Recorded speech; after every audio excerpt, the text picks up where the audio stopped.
लायब्ररीचं उद्घाटन झालंय मात्र ती सुरू झालेली नाही. आज पाहणी केली गेली. नेमकं काय? मागील विधानसभा निवडणुकीच्या वेळेला या डिजिटल लायब्ररीचं उद्घाटन माननीय तत्कालीन मुख्यमंत्री शिंदेसाहेब यांच्या हस्ते या लायब्ररीचं उद्घाटन झालं. मात्र साधारण 1 वर्ष पूर्ण होत आला तरीसुद्धा ही लोकांच्या उपयोगात अद्यापपर्यंत ही लायब्ररी आली नाही. आम्ही सातत्याने याचा पाठपुरावा करत होतो. आम्ही वेळोवेळी तोंडी त्यांना सूचना दिलेल्या आहेत की तात्काळ लायब्ररी सुरू करा, त्याच्याबाबत काय फंड नवीन लागणार असेल त्याची मागणी आम्ही महानगरपालिकेकडे करतो, पण तुम्ही त्यात काय राहिलेलं आहे अपूर्ण त्या गोष्टी सांगा. पण सातत्यानं त्यांनी दुर्लक्ष केलेलं आहे. नंतर आम्ही जेव्हा निवेदन दिलं त्यांना तेव्हा ते जागे झाल्याने आत्ता या ठिकाणी उपशहर अभियंता आणि कनिष्ठ अभियंता इथं हजर झाले, तरीसुद्धा ते येताना त्यांनी किल्ली आणली नाही. तर आत्ता ते सांगताना बोलतात की फक्त 3 गोष्टी अपूर्ण आहेत. पण ह्या 3 गोष्टी तर का अपूर्ण आहेत? कारण याला 50 लाखाचा निधी आत्तापर्यंत खर्च केलेला आहे. जवळजवळ 1700 स्क्वेअर फुटाचं हे बांधकाम आहे. जर तसा हिशोब केला तर ते 25-30 लाखापर्यंत हे व्हायला पाहिलं होतं. पण एवढा निधी होऊन सुद्धा अद्यापर्यंत हे काम पेंडिंग आहे. आणि त्याच्यापूर्वी चौकशी करताना असं कळालं की पूर्ण निधी संपलेला आहे, म्हणून हे काम थांबलेलं आहे. आज पाहणी केली पाहुण्यासारखे ते लांब लांबूनच होते, आज प्रवेश केलेला नाही. कसं बघता या कारभाराकडे? मला असं वाटतं ह्याच्यापेक्षा सुद्धा अपूर्ण कामं जास्त असणार आहेत, म्हणून त्यांनी किल्ली न आणता या ठिकाणी आलेले आहेत. यापुढची आपली भूमिका काय असणार? आम्ही याची चौकशी लावणार आहे की ही अद्यापर्यंत 1 वर्ष पूर्ण होऊन सुद्धा का काम झालेलं नाही.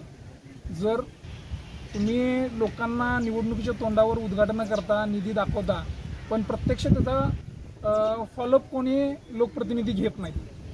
एकदा उद्घाटन झालं की त्याकडे दुर्लक्ष करतात, त्याकडे लक्ष देत नाहीत, सपशेल दुर्लक्ष करतात. ॲक्च्युली राजेश क्षीरसागर यांनी याचा फॉलोअप घ्यायला पाहिलं होता. खरोखर आपण 50 लाखाचा निधी दिलाय तिथं, तर ते काम पूर्ण झालंय का नाही याची पाहणी करायला पाहिजे होती, तपासणी करायला होती. त्यांच्या रुटीनच्या ह्याच्यामध्ये ते असायला पाहिलं होतं, पण ते काही न करता याच्यावर साफ दुर्लक्ष केलेलं आहे.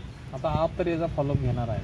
होय, आप शेवटपर्यंत फॉलोअप घेणार. हे सुरू करूनच आम्ही थांबणार.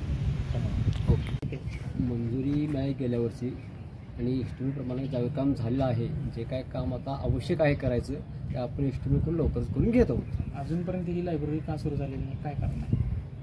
लायब्ररी सुरू कारण म्हणजे आम्ही आता लायब्ररीसाठी पत्र दिलेलं आहे, त्यात एक 4 वर्ष चालू करून घेऊया आणि राहिलेली कामं ते पण अर्जंट करून घेऊ. याचं उद्घाटन कधी झालं? उद्घाटन त्याचं माझ्या माहितीकडे 5-6 महिन्यापर्यंत झालं असेल. 5-6 महिन्यापर्यंत. अजून नेमकं असं काय तुम्ही पाहणी केली, तुम्हाला आढळून आलं काय नेमकं?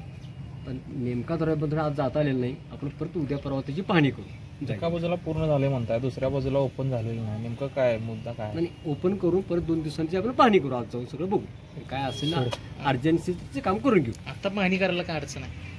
आत्ता ज्याच्यात चावी आहे तो फोन घेत नाही, एवढा दिवशी आहे. जरी संध्याकाळी चावी मिळाली तर पण त्याला संध्याकाळी आपण घेऊन येऊ. चावी घेऊन उघडून परत बघू. चाव्या ऑफिसला जमा नसेल ना, एस्टेटच्या माणसाची चावी असते, तो ऑफिस वेगळा आहे, त्याच्यावर चावी मागून घेऊ. ते त्यांच्या ताब्यात एस्टेटच्या. आता या सगळ्या परिसराची दुरावस्था आहे, याला वॉचमॅन दिलेलं नाही आहे. म्हणजे नागरिक इथं बघितलं तर सगळ्या बॉटल पडलेलं आहे, सगळा कचरा पडलेला आहे. याची काय खबरदारी घेणार आहे? ते पण आम्ही एस्टेटकडनं त्याचा एक वॉचमॅन नेमायची व्यवस्था करूया. आपण पाहत आहात मावळा न्यूज 24, सर्वसामान्यांचा बुलंद आवाज.